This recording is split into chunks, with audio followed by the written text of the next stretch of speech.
Now, growing up, I don't think I ever really had Falooda. I think maybe like in my first 18 years, I maybe had like two or something that I don't even remember. And then not that long ago, I had another one. I just like other things way more, like jalebis or gulab jamuns or rasgullas.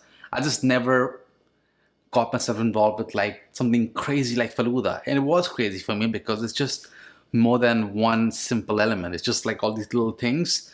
Maybe I just didn't want to get overwhelmed by it. Or I just had my favorites and I stuck to it. It's just this crazy dessert. It's like a drinkable form of a kheer, which is like an Indian dessert pudding. And it's just so much fun to put together. This does use my homemade rose syrup recipe, so check that out. I'm gonna link it down below. Also, if you happen to make my gulabi milk or the rose flavored milk, you can use that in this recipe as well. Just substitute the milk that I'm gonna be adding, the plain milk, with the rose milk, and then follow it as you want. Now, this dessert has a lot of ingredients. Some of the key ones are going to be the ice cream you're going to pick and the rose syrup. Plus, I am using vermicelli instead of Falooda save, which is traditionally used. Plus, I have some dried roses, try to find that, and tapioca is something that I am adding along with chia seeds instead of basil seeds. Now, these tapiocas or sabudanas need to be soaked so they can become soft. So about 3 hours later, check it, and if you press it and it completely smashes and it's basically soft, then you're good to go to the next step, which is heating up some milk. Now you want to add in your sabudana in here as well, or your tapioca, and then eventually as the milk starts to steam up, add in some condensed milk.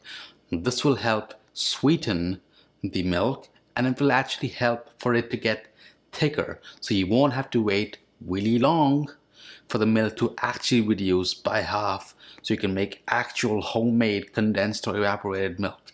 Condensed is basically the sweet version.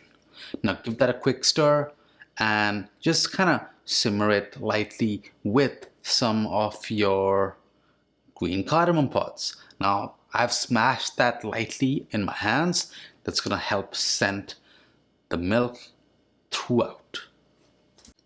Now you essentially just need this milk to simmer gently, steam gently until it thickens to your liking. I don't want to make it too thick. I want to taste for the sweetness. If you need, you can put more condensed milk or the sugar. And just be careful if the milk starts to boil over, either take it off the heat or start stirring, or both. Pour it out, and then you want to chill this.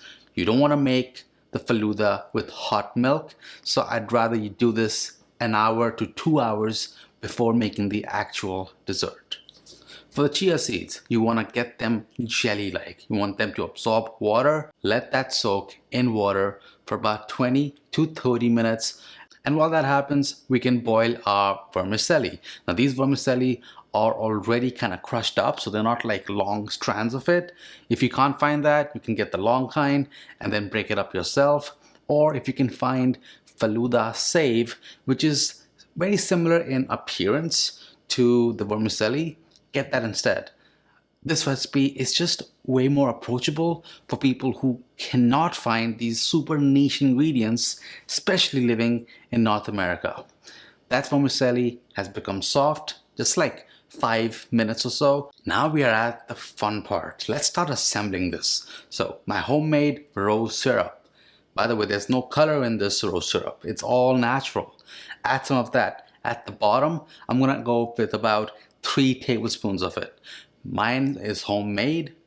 It's not as strong as the store-bought rose syrup, which in some cases also has color.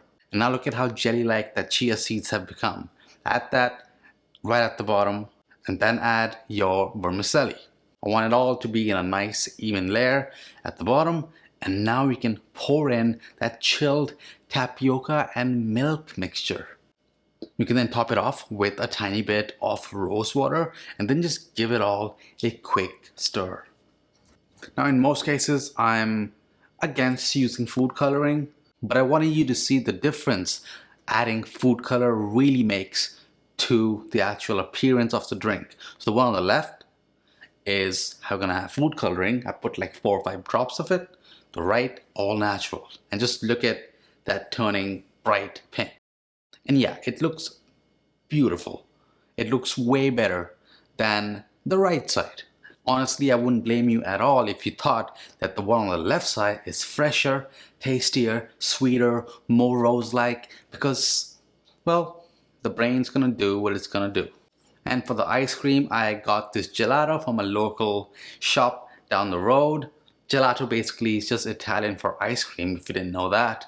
I'm gonna add a nice scoop of that in the middle. You can add like chocolate ice cream, strawberry ice cream, but the classic thing to do is vanilla.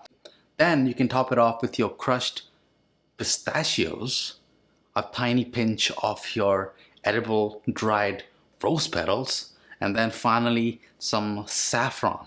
Delicately put that on there, and this really is a canvas that you've painted on because it looks like a masterpiece. Both of them. I'm just glad I got to have it. It's getting warmer, so it's gonna be a great dessert to enjoy as it gets hotter out there. You're gonna have fun as well, and I'll see you on the next one.